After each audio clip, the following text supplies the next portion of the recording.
words in here. One in particular I did actually Google this morning and got the pronunciation, but I'm afraid it is as it is spelt. So here we go. I'm reading from Joshua chapter 3, verse 9 to chapter 4, verse 7. So Joshua told the Israelites, "Come and listen to what the Lord your God says. Today you will know that the living God is among you. He will surely drive out the Canaanites, Hittites, Hivites, Perizzites, Girgashites, Amorites, and Jebusites ahead of you. Look, the Ark of the Covenant, which belongs to the Lord of the whole earth, will lead you across the Jordan River. Now choose 12 men from the tribes of Israel, one from each tribe. The priests will carry the Ark of the Lord of all the earth.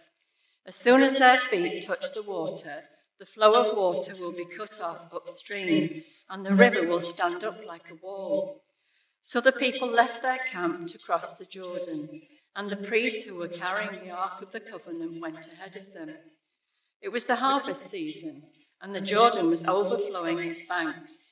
But as soon as the feet of the priests who were carrying the ark touched the water at the river's edge, the water above that point began backing up a great distance away at a town called Adam, which is near Zarethan.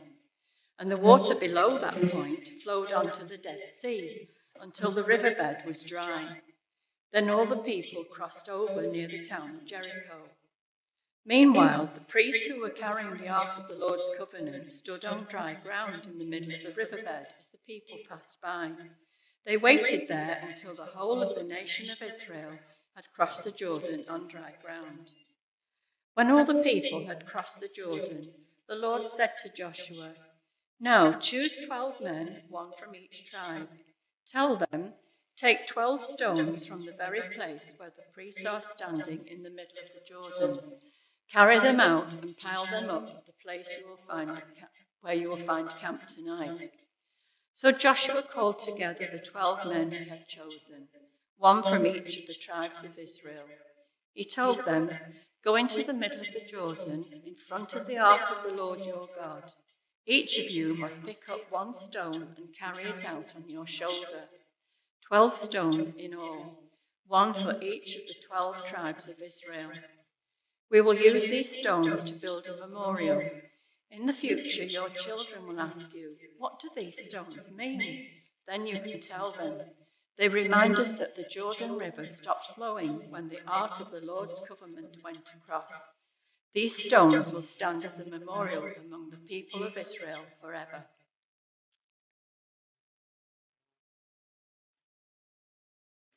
Thank you, Philippa. I thought that was amazingly well read. Miles better than I can do it. So, thank you so much. I'll invite Lisa up now. I'd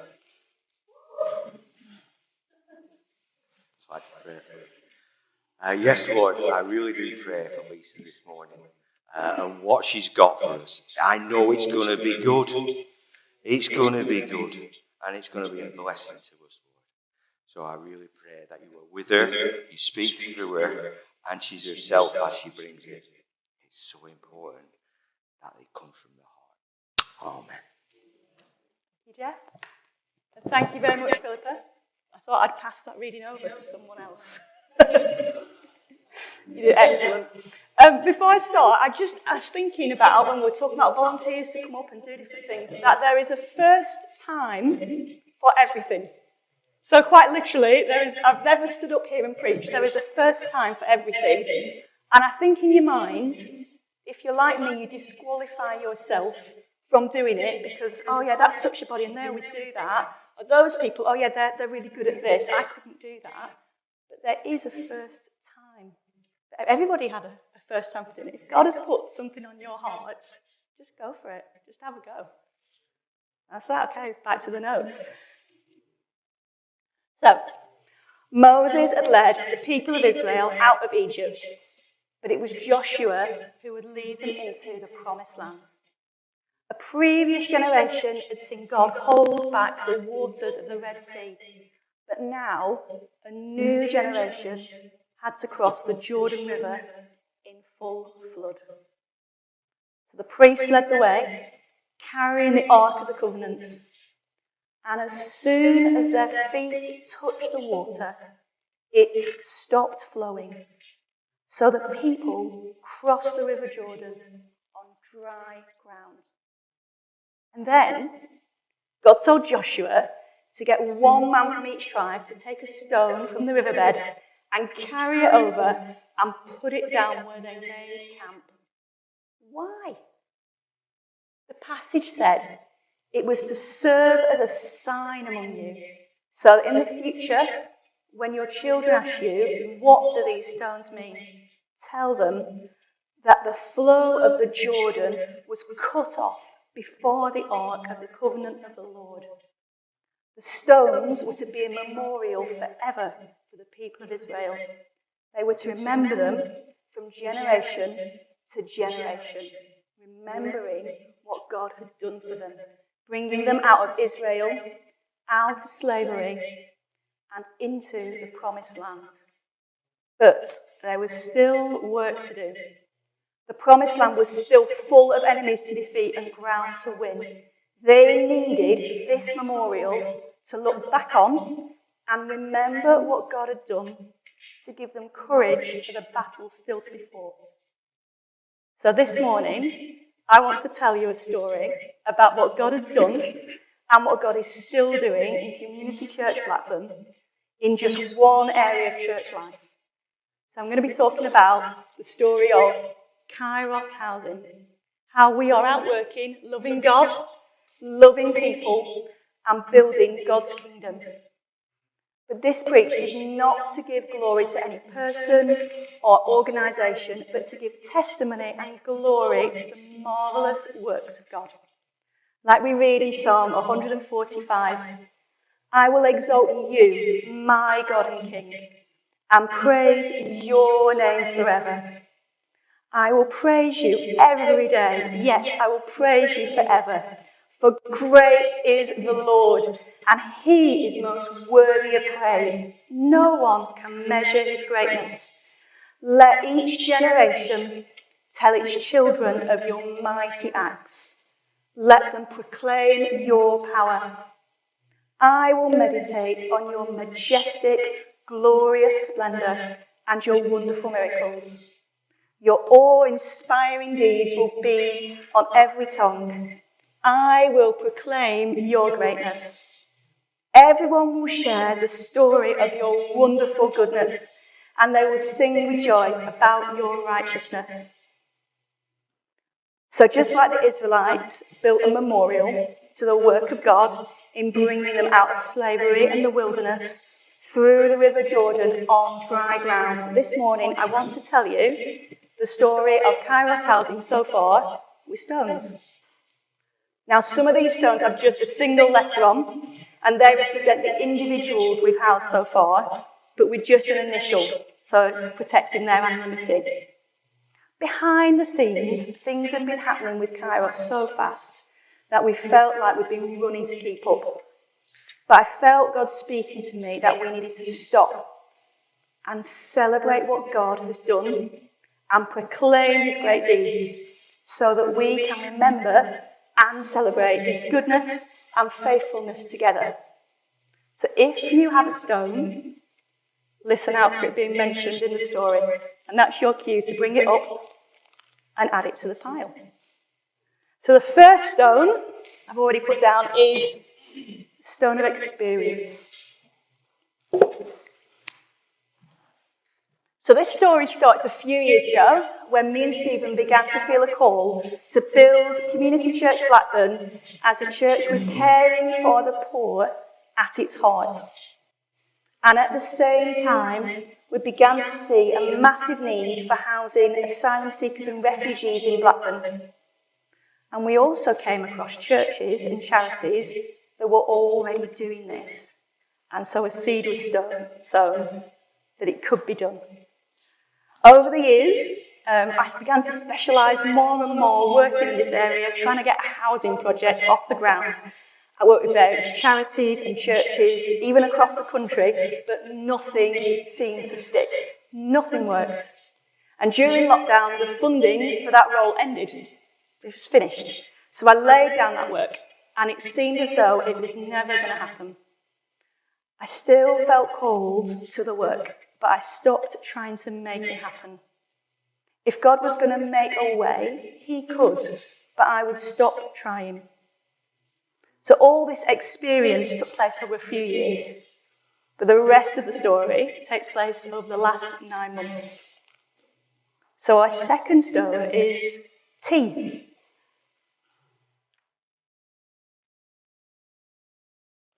So T is a destitute asylum seeker from the Ivory Coast. And that means he's left his country of origin and travelled to the UK to claim asylum. And the UK government has heard his claim and rejected it. So he's in a state of limbo. He can't return to his home country, as the people who murdered his father and tried to kill him are still alive. So he remains in the UK. He can't claim benefits. He can't stay in a homeless hostel. He can't work. He can't rent. Nothing. And while this is going on, he is at risk of indefinite detainment at any time. His options are return home and be killed, die on the streets, or work illegally. He is at very real risk of being trafficked in modern-day slavery, and he isn't alone. There are thousands of people facing destitution in the UK today. Now, I had a look online to find out how many thousand, but people like T don't exist. There is no record.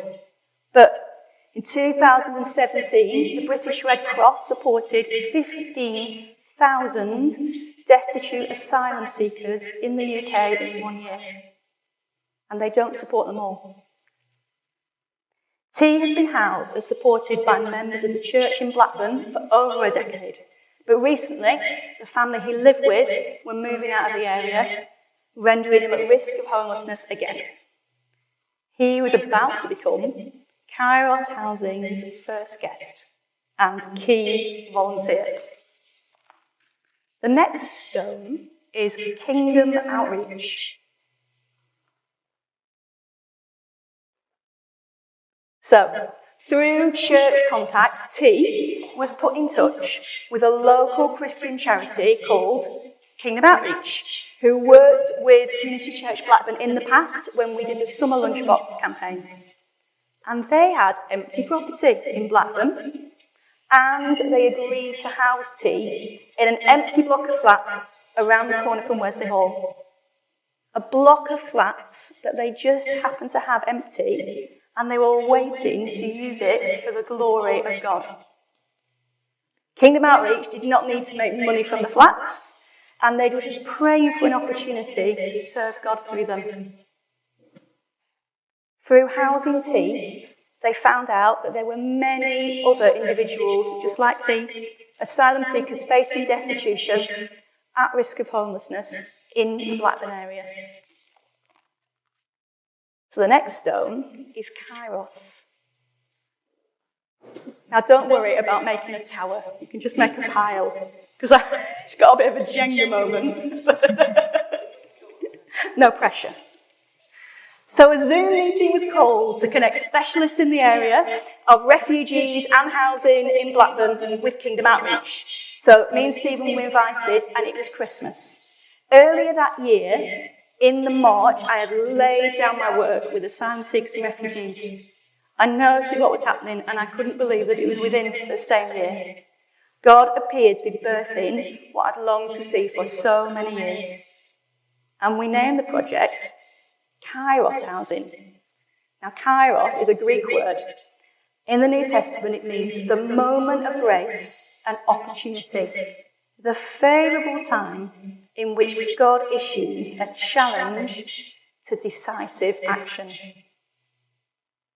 So Kairos Housing had been born, and T was our first guest. And we began building a team of Christians from the local area and further afield.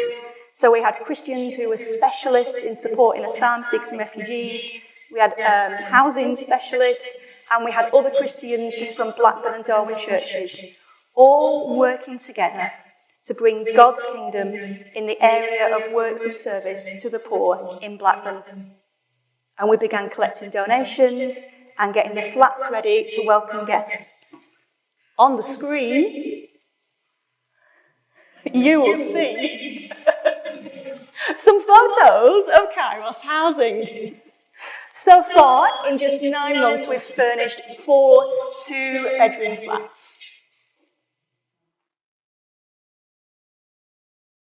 So the next stone is Kay.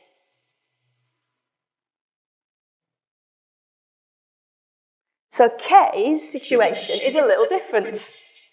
Kay is a refugee from Eritrea, and that means he's left his country of origin and he's travelled to the UK to claim asylum, and the UK government has heard his case and accepted it.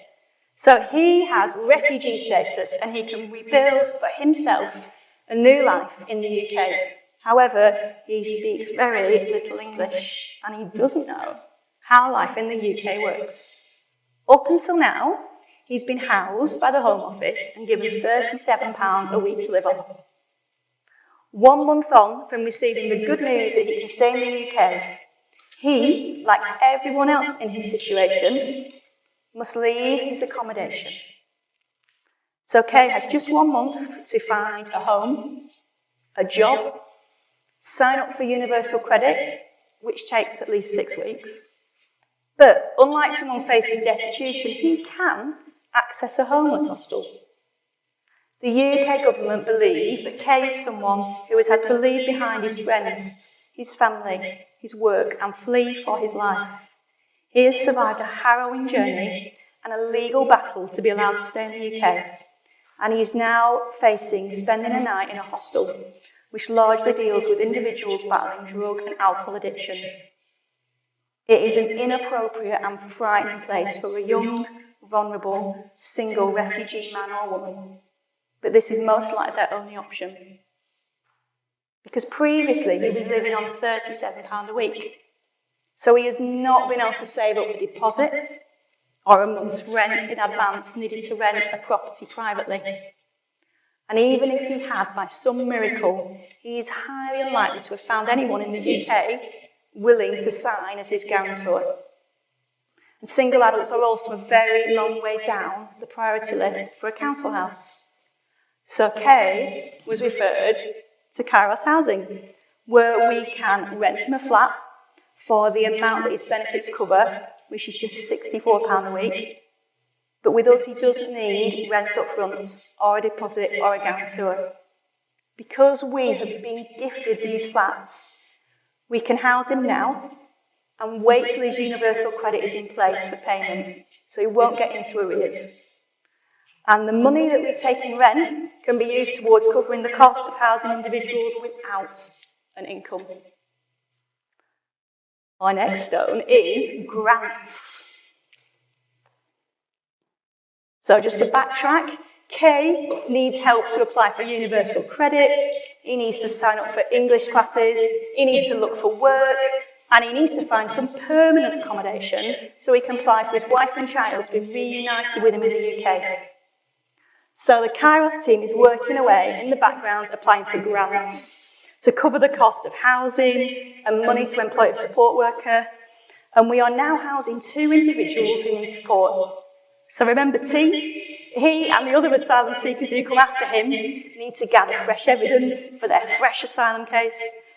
And we also need to provide them with a small weekly income to prevent them from having to work illegally to cover their living costs.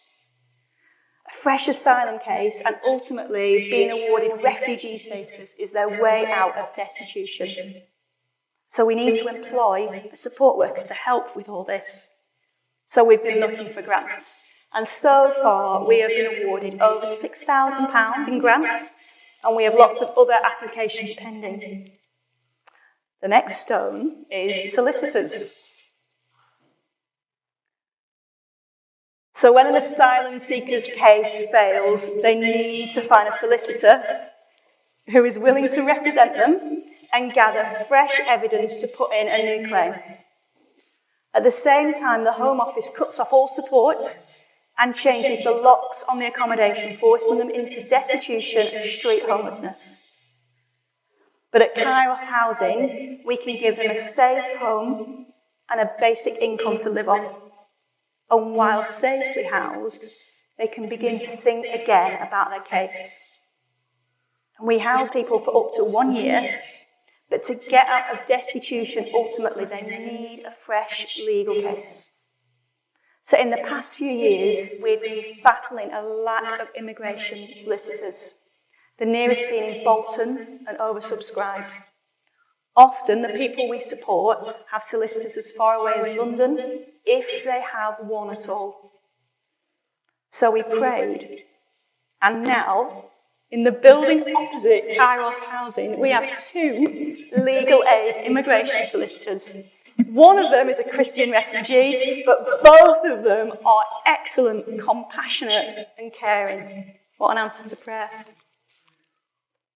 Our next stone is our next guest, S. Smooth. So S is an Iranian who had been awarded his refugee status and therefore had to leave his Home Office accommodation. He should have had the option of a bed in a local homeless hostel, but they were all full. So S's church leader referred him to Kairos housing, and we could house him that same day, which gave him a safe place to stay while he made important decisions about where he wanted to live and work in the future. In the meantime, S's flat needed a washing machine, but there wasn't space for it to be plumbed in. So, my next stone is Hub. God's solution to the washing machine dilemma. So, below the flats, we have an old shop with a kitchen and a storeroom. I think some photos will come up. It needs some renovating, but Kingdom Outreach are happy for us to have free use of it, to renovate it into a social hub for the flat's residents. We can have a mini laundrette and a social space stocked with essentials like cleaning supplies, dried food, toiletries, where our guests can gather together and build community. God's kingdom is being built and advanced through provision. And people start to see what is happening. A volunteer saw the hub and approached the team, and they would like to put on a communal meal for our residents in the hub. A second volunteer came forward, and they want to help us to apply for more funding to renovate the space. And these people are not Christians, but people God is using to build his kingdom. Our next stone is A. So A was a young Afghani man who had been homeless in Halifax for almost 2 months when he was referred to Kairos housing. Halifax. Was there nobody nearer who could house him? Outside of Blackburn, the nearest project housing destitute asylum seekers are in Leeds and Manchester, and they are always oversubscribed, and they only accept referrals of people living in the area. As far as I know, Kairos Housing is the only organisation in the whole of Lancashire housing destitute asylum seekers. So A from Halifax was only with us for a couple of weeks until his fresh claim was accepted by the Home Office, and he is now back in the system being housed by the Home Office. And this is a real success story for Kairos. A young man facing destitution now has a fresh chance to achieve refugee status in the UK. During the time that he stayed with us, he was distressed watching the news in Afghanistan, and he was worried for his friends and his family back home. But what a blessing that we could house him and provide him with a small income during this time. Our next stone is B. And B is our final guest so far in Kairos housing. B is another Afghani man whose asylum case has also failed, because up until recently, the Home Office deemed Afghanistan a safe country and was rejecting the asylum claims of Afghanis. So as well as the Afghanis that you see in the news that are coming over now and being housed, There are many, many people who have been here for years in this situation. So B had been sofa surfing, but his friends had run out of patience for housing him. So he was referred to Kairos Housing, and we moved him in the following week. And he is so grateful that he can stay with us for as long as he needs to. But it probably won't be very long before he has a fresh asylum case and leaves Kairos Housing. But we'll be very sad to see him go. The flats have never looked so good. He is so grateful for his new home. He has it like a show home. And he has even cleaned the communal stairwell, which was no mean feat. He has it looking good. It's never looked so good, and B is looking great. The sense of relief he feels at having secure housing is written all over his face. Our next stone is giving.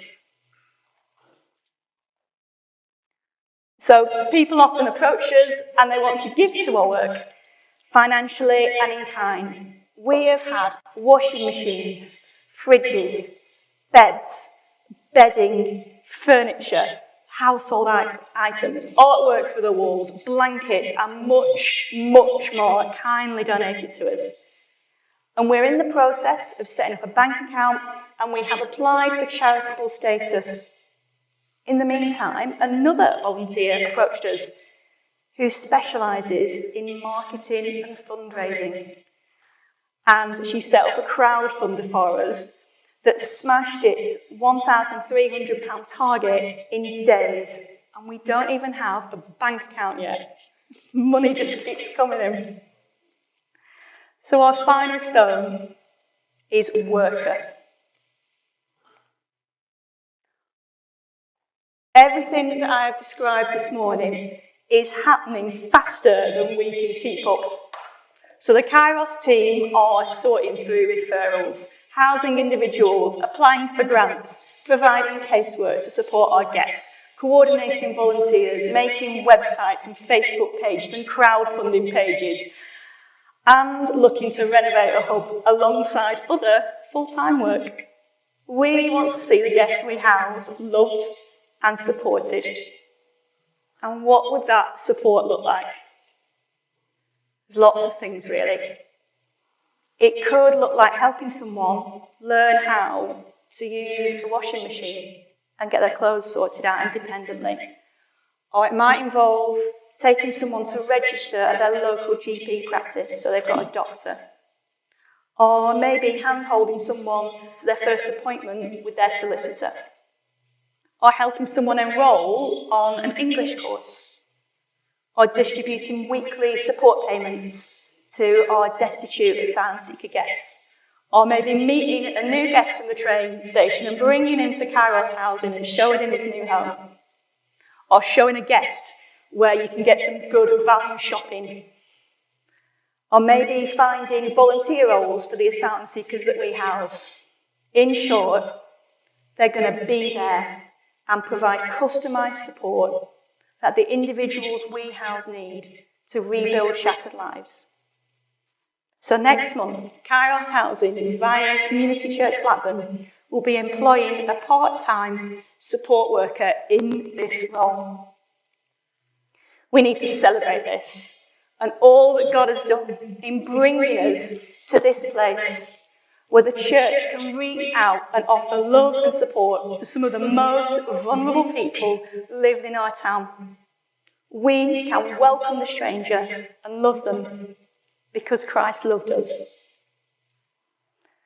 Throughout this journey, I felt like I've carried this vision of a church housing and supporting the most vulnerable individuals in our town.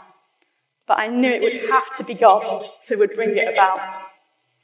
Over the years, no one at the various events I spoke to wanted to give me their houses for free or invest in a project with no financial returns. I know it's crazy. It just didn't happen. Many times I cried out to God and I have heard him speaking that this is his battle and that he would make it happen. And as a church, we don't believe that Kairos Housing is the end. but just the start of many, many different works and ministries with the poor. The first of many. There is so much work to be done. But today, I want us to celebrate the victories won so far. Each victory represented by one of these stones. So before we sing together, Pete and Keziah, that's your cue. Could we stand? And I want us to read together the words of Psalm 145. I want us to read them out loud together. So, I will exalt you, my God and King, and praise your name forever. I will praise you every day. Yes, I will praise you forever. Great is the Lord. He is most worthy of praise. No one can measure his greatness.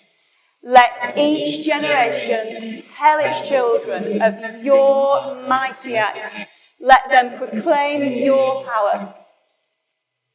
I will meditate on your majestic, glorious splendor and your wonderful miracles. Your awe-inspiring deeds will be on every tongue.